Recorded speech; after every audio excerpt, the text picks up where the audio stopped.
Yeah, disappointing loss tonight or this afternoon.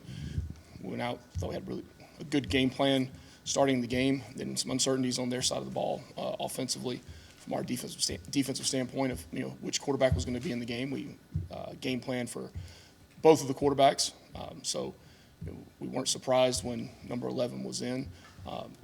Then in the first half, they were able to keep the football for I think it was 20 minutes in the first half to 10 minutes of ours, and that time of possession really ended up being a critical factor in the game. And then when you put together the critical factors of the time of possession, turnovers on our end, and then the third downs on their side of the ball, they were 7 of 12 on third down conversions, and a lot of those being able to get them to third and manageable and third and shorts, and having the quarterback in the run game. So those are things that were inevitably affected the outcome of the football game in their favor. So we've got to get in tomorrow and really get those mistakes corrected. Field position as well. We were backed up inside the 5-yard line a couple times. And I thought we had a good plan for that coming out when one of them we were able to go 99 yards and get some momentum back on our side before halftime. But when it's all said and done, when the clock hit zero, they made more plays than we did in some of the critical areas of the game that turned into their favor. Okay, questions for Coach Key? Please raise your hand. We've got a microphone. We'll start right here with Brad. Brent, I imagine with an athletic quarterback like Jakari Brown that trying to arm tackle him, is really can really be costly, and he really made some moves out there tonight. Yeah, I mean, you want to get a body on a body and near leg, near shoulder on tackles, and then have the other guys swarming around to help assist in it. Coach Key, it felt like key possessions, first possession, second half. You went in with a lot of momentum at the end of the first half. Came out and had that possession. It didn't produce for you. Did you feel like that was a turning point or just one of several? No, I don't think it was a turning point. But when you talk about the flow of a football game, that middle 8 with the last 4 minutes of the first half and first 4 of the second half, that's a critical time in the game. And we knew going into the locker room, really that the start of that drive before halftime, that if we could gain some momentum back on our side with a score, it would do a lot. Knowing we were getting the ball coming out of the second half, that was the reason we declined the coin toss early, be able to work that middle 8 portion to be a critical factor in the game. We knew it was going to be a critical factor, and then did it decide the outcome of the game? No. Did it have an effect on it? Yes, it did. Russell. Any update on Zach Pyron after leaving the game with an injury? Yeah, he wasn't able to come back in. We'll give an update next week or after he has a chance to go in and get fully looked at. Okay. To sort of follow up, was Jeff cleared to play, and then kind of could you shed light on kind of what emergency basis means? Yeah, he was deemed an emergency basis in the game, and at the time that Pyron got hurt, he was not available to go in. So, Was he cleared to play? I'll just leave it at that.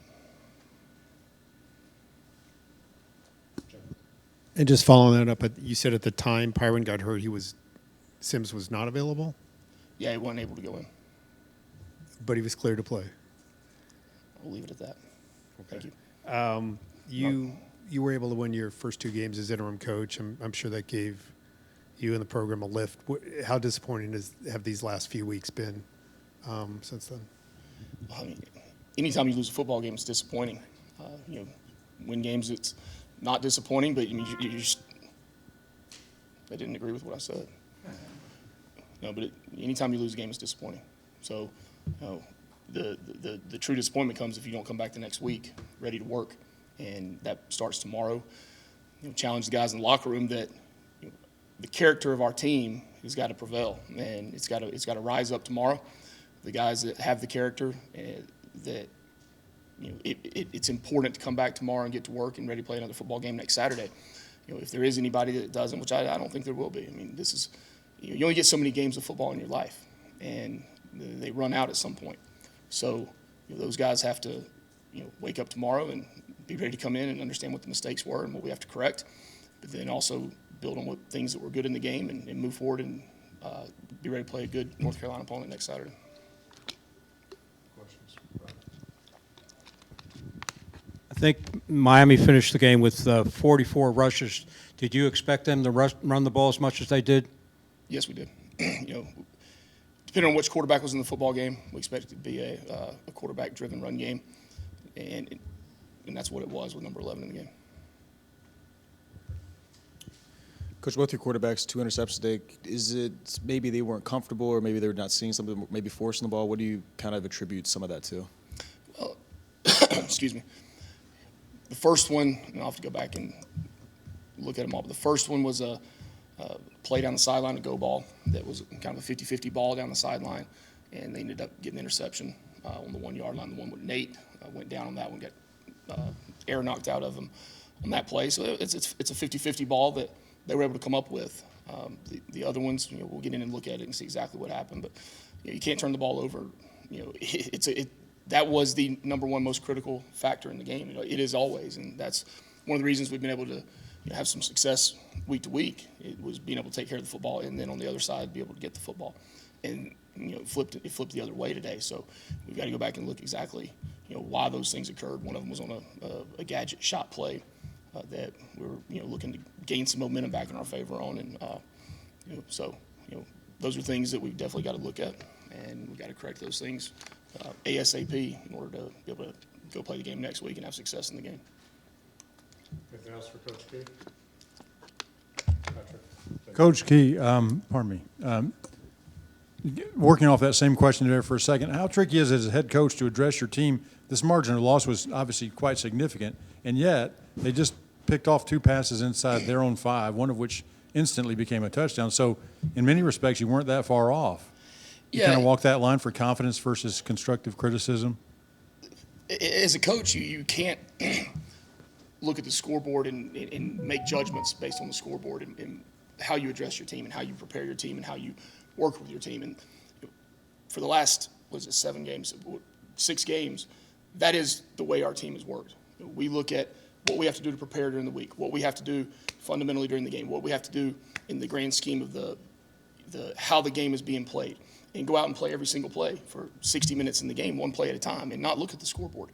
And when a team is truly conditioned to do that, then you're able to go back in after a game, whether you win or lose, and make those adjustments and make those corrections, because you can't look at a scoreboard and truly be honest with yourself of how the game was played. There's been games that people have won by a lot of points that they made a ton of mistakes, and vice versa. So we've got to be extremely objective in the way we look at game film and the way our kids play the game, because that's what carries over on Saturdays. Yeah, it's great to say, oh, we played really hard, or it should have been closer than it was, but at the end of the day, we don't look at the scoreboard, but it is the way you're judged. That's life.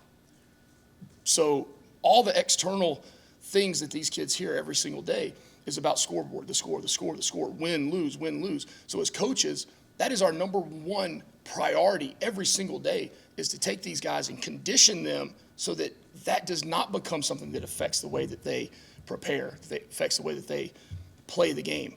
And regardless of what the score is in the game, when you can turn on the film and not look at that, when the film comes on, it shows the scoreboard, it shows the wide shot, it shows the end zone shot. Well, you should be able to turn the game on regardless of when it is in the football game, and never look at the scoreboard and not be able to tell, because that's how a football team has got to play every single game. It's no different than Zach Pyron. If you looked at his score last week at the end of the game and the one he scored 2 weeks or the week prior, you can't tell a difference in the way that kid was playing in the game, regardless of the score. And as a coach, that's what you look for. That's what we look for in our kids. That's what we strive every single day to get our kids to be able to believe in. And when they truly believe in it, and they've been able to do that long enough, and you build on one time, all of a sudden now, a bunch of those instances, they become something big, right? That's what culture of a team is. That's culture. Culture's not something you that's the culture of your team. Ken, can you wrap this up? Sure. Their run game, particularly in the first half, it seemed like was instrumental. And I'm curious if you feel like your front, defensive front, was responding, playing the way you think they can. Yeah, I mean, when you have a quarterback-driven run game like they did, you become an extra hat. And then you add the read element to it. So there's different things that we worked on up front on the defensive side of the ball to create confusion on their side. To change gaps, to move the front from one way to the other. To be able to play different techniques with the defensive ends, to change the reads of the quarterback, to take away some of those plays.